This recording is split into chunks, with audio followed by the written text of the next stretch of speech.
Good morning. Happy Friday. Isn't it really, really annoying when you do a massive piece of research in September and then the government tanks the economy right as you get to the end of it? That's what happened to us, but we're going to be looking at the data because we've been updating it since then, comparing the findings that Armstrong Partners had, talking to people at lots of different levels in the knowledge economy with the survey that KPMG has just done of CEOs, 1,300 of them in 11 markets. We're going to put both into a blender, whiz it around a bit and see where we end up. Let's go. Number one, the Kings do want those courts back. So the KPMG data shows that 65% of CEOs want things to be office-based. I think they mean all back in the office within 3 years. Interesting. Now, what we saw in the UK was more of a split. Yes, there's a big group driving the return to the office, mad keen to have everyone back, working on their tactics, working on those consequences for people who don't turn up. But there's another group. Now, some of them in the other group are very reluctant. They're irritated. They're doing it through gritted teeth, but they realise they can't get everyone back. It's a competitive disadvantage in terms of recruitment to do so. And if they let go of office space, they can offset other costs. And I would say there is a more even split between those groups in the UK. So the desire to go back might be high, but the reality is a lot of people are not going to be doing that. They're going to be getting rid of space.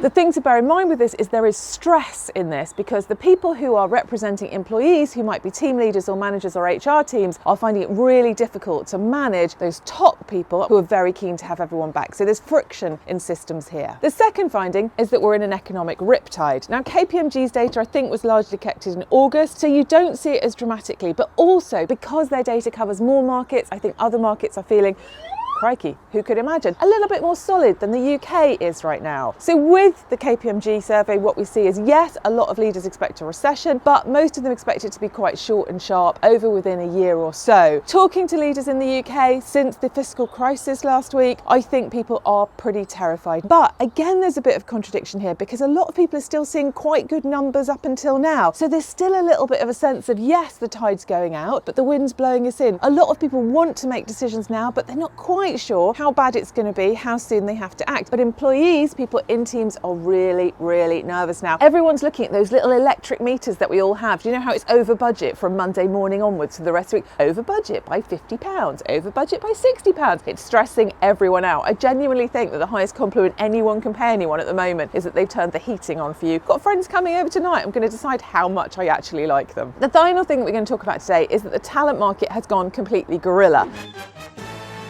Legal is still pumping, marketing, digital, anything high tech. We're seeing pulling people out of big organisations, hiring them internationally, offering them great salary raises without them even having to turn up in the offices. So when that stops, I think we'll know that this is really hitting. And just now, the recruiters are still telling us that they're reasonably busy. So I think the talent dramatics are probably going to run at least until Christmas, and then we'll see what happens after that. The next one is ESG. Now, 71% of CEOs agree that the ability to retain talent is really difficult, going back to that talent point, but they apparently say that ESG is increasingly a differentiator when it comes to talent, particularly young talent driven by purpose and all the rest of it.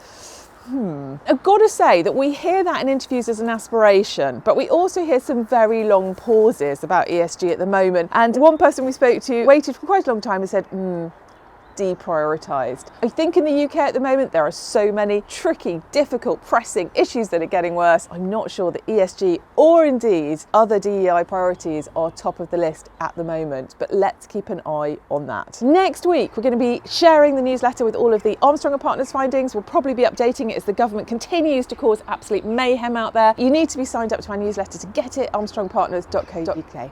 I will see you next week. Good morning.